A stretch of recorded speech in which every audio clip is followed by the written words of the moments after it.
So I've been thinking about something lately. We all remember getting our first starter Pokemon in the games, right? You walk into Professor Oak's lab, pick your little guy, and boom, you're a trainer. But what happened before that? Because these 10-year-olds don't just wake up one day knowing how to command a fire-breathing lizard. There had to be some kind of school system, right? And the more I think about what Pokemon School was probably actually like, the funnier it gets. First of all, let's address the curriculum.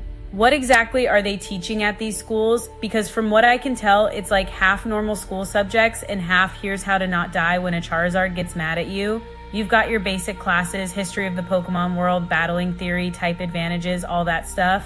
But then you also have practical classes where kids are literally practicing catching techniques with substitute Pokeballs. Can you imagine?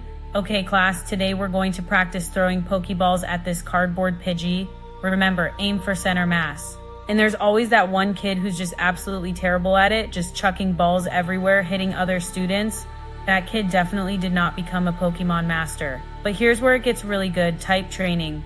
This is where they teach kids about type advantages and resistances, and apparently the best way to do this is just hands-on experience, which means somewhere in the Pokemon world there are children voluntarily getting shocked by Pikachus to understand electric type moves. See, Timmy? That's what a thunder shock feels like. Now you know why ground types are immune.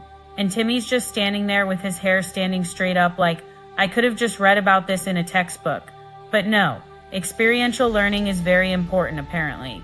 I bet the school's liability insurance is absolutely insane. And the substitute teachers? Oh man. When your regular teacher calls in sick, they can't just get some random person to cover the class. They need someone who understands Pokemon training, battling strategies, and also has the credentials to supervise a room full of kids with access to creatures that can start fires with their minds. So substitute teacher days were probably either the best days ever or absolute nightmares. No in between. Hi class, I'm your substitute for today. I used to be a gym leader, but I got tired of losing to 10-year-olds, so now I'm here. Let's learn about status conditions. Now let's talk about the rules, because Pokemon schools definitely had some wild policies.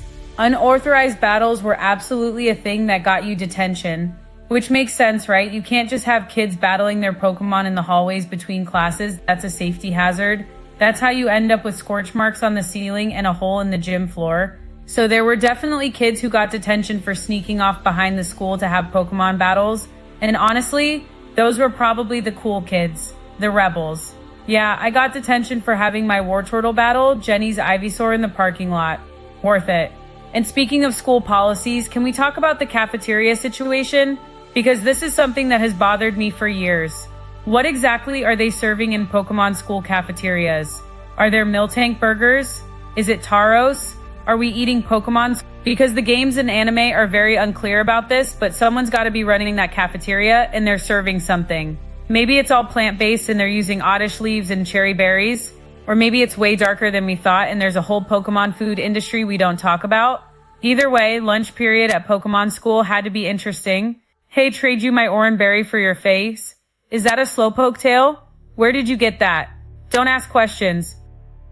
Oh, and you know there were absolutely school Pokemon battles, like official ones sanctioned by the school. Probably had a whole battle club or team. Friday night Pokemon battles under the lights, parents in the stands cheering, the whole thing. And you know what? I bet it got competitive. I bet there were parents who were way too invested in their kid's school battle record. My son's Bulbasaur is undefeated this season. He's getting recruited by Celadon University. Meanwhile, their kid just wants to be a Pokemon breeder and doesn't even like battling. The pressure was real. And let's not forget about the nostalgia factor here, because Pokemon School is where some of our favorite characters learn the basics. This is where Ash learned, well, apparently not that much, because he still thought Pikachu could beat a Geodude with electric attacks.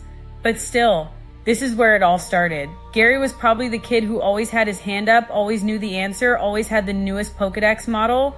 Ash was definitely the kid sleeping in the back, barely passing, but somehow still got to go on his Pokemon journey anyway because Professor Oak felt bad for him or something. And you know what? There's something kind of wholesome about the idea of Pokemon School. Like, before these kids go out into the world to face Team Rocket and legendary Pokemon and existential threats to the entire universe, they're just in school, learning about type matchups and how to properly apply a potion, doing homework about the history of Pokemon centers. complaining about pop quizzes on status conditions. It's almost normal, almost. But then you remember that this is a school where field trips probably involve going to actual caves with wild Pokemon, and suddenly it's not normal anymore. Okay class, today we're visiting Mount Moon to observe Clefairy in their natural habitat. Stay with your buddy, don't touch any wild Pokemon, and if you see a Zubat, just run. And there's definitely that one kid who didn't listen and tried to catch a Geodude and ended up in the nurse's office every single field trip without fail. Oh, and the science classes? Forget about dissecting frogs. These kids are learning about Pokemon biology, which means they're studying things like why can Magcargo's body temperature be hotter than the sun without vaporizing everything around it? And how does a Wailord, which weighs 800 pounds, float? These are questions that break the laws of physics, and these kids are just expected to accept it and move on. Yes, this Pokemon is made of pure electricity and somehow doesn't electrocute itself. Write that down, it'll be on the test. And you know what the craziest part is? After all of this, after years of Pokemon school learning about type advantages and catching techniques and Pokemon care, kids graduate and immediately get sent out into the world with a single starter Pokemon and like 5 Pokeballs. No adult supervision, no backup plan. Just good luck, don't die, call your mom sometimes. What kind of educational system is this? Congratulations on completing Pokemon school. Here's a creature that can breathe fire. Figure it out. It's honestly a miracle that more kids don't just immediately fail at being trainers. Although, I guess a lot of them probably do, and we just never hear about it because the games and anime only follow the successful ones. For every Ash Ketchum out there becoming a Pokemon master, there's probably 100 kids who gave up after their Charmander wouldn't listen to them and went back home to become accountants or something. But hey, at least Pokemon School tried to prepare them. Did it work? Debatable. Was it OSHA approved? Absolutely not. Did kids learn valuable life lessons about friendship, responsibility, and not putting your hand near a Growlife's mouth? Probably. So yeah, Pokemon School, part science class, part survival training, part we're gonna let children handle dangerous creatures and hope for the best. It's a miracle anyone made it out of there ready to be a trainer, but somehow they did. And honestly, that's kind of impressive.